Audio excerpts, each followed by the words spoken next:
All right, in this next section, we're going to take a look at radar and RPOs. Remember, radar is our belief in how a quarterback should read an RPO. If you want to know more about radar, we have a whole book on it. You can head to our website at surfacetairsystem.com and check that whole thing out. But what it stands for is, first, we're going to review the coverage. We're going to ask the quarterback to know the coverage. Is it trap? Is it quarters? Is it cover three? Is it man? That's going to be really important.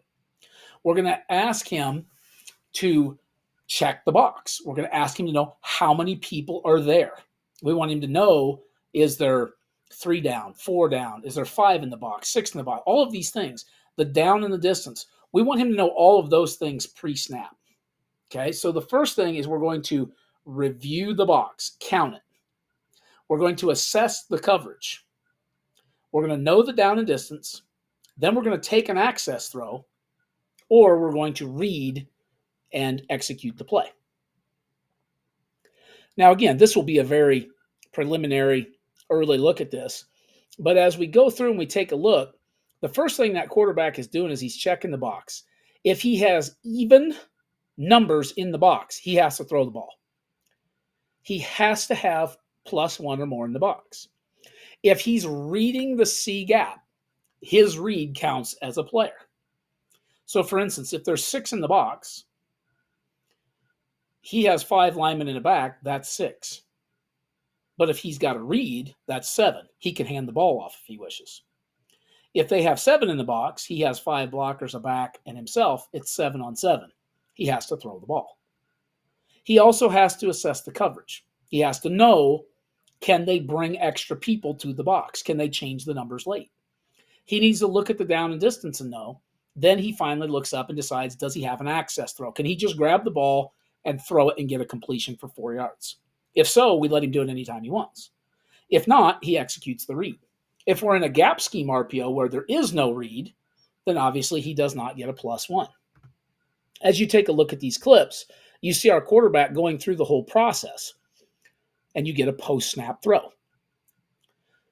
We utilize the exact same structure of radar, whether it is a pre-snap, post-snap, all of those things blend together.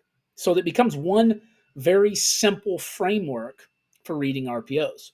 We don't give him one rule for pre-snap and one rule for post-snap. We don't give him one rule if it's gap and one rule if it's zone. It's high school football, and I think all of that stuff just becomes too complicated. I think what you have to do is you have to get things very, very simple for the quarterback so that he can process. What you're seeing him do here is make these decisions in real time. This is sort of the proof in the pudding. I'm showing you how he's going through his decisions and putting our offense in favorable situations to move the chains, to get more first downs, to get more touchdowns.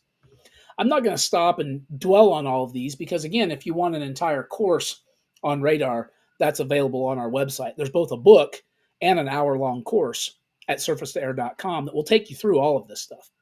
But here's a great example, just to give you a sneak peek. Look at the box right here. As the quarterback walks up, he's clearly going to count 8 people in the box with cover 3 behind it. The down and distance right now is just irrelevant. It's 1st and 10. Okay, he has 5, 6, 7, 8 people. There's no read. This is a gap scheme RPO. The quarterback's not reading anything. So it's 8 versus 8 in the box. So he needs to throw the ball. He has an access throw. We have a blocker and a second DB that is too far off, and the safety that's at depth. So the quarterback clearly feels that the numbers are in his favor to throw the ball, and so he catches a snap, he meshes, and he throws it. And what was 1st and 10 just becomes 1st and 10 again, 13 yards further down the field. I'm showing you this because this is a critical part of our philosophy. A play later, the read tells him to hand the ball off, so he does. A few plays later, the read tells him to throw the ball, so he does. We don't question him. We don't debate it. We simply ask him, go through your radar. Go through that acronym with us. Play it all out. Tell us what you did. Tell us why you did it. Make the decision. In the game, we make very, very few comments to him about what he's doing. He goes over and gets the end zone camera, and he gets the sideline camera, and he checks it. We look at it. We discuss it briefly. But for the most part, this is all done the next week. I think you have to be very careful in an RPO world to keep second guessing the quarterback. You can see here, we're playing a 5A high school. We end up scoring 55 points in this game against a team that's far superior athletically to us. Did the quarterback make all the decisions correctly? Certainly not. But look how many of these decisions he is making correctly. All of these are RPO plays where he's deciding to give it or to throw it. And look how many times you're just eating up chunks of yardage in real estate and getting first down after first down after first down, and then finally a touchdown. That game's a really good example of how the quarterback is utilizing radar to put us in correct situations. There's an A-gap power where we have numbers in the box.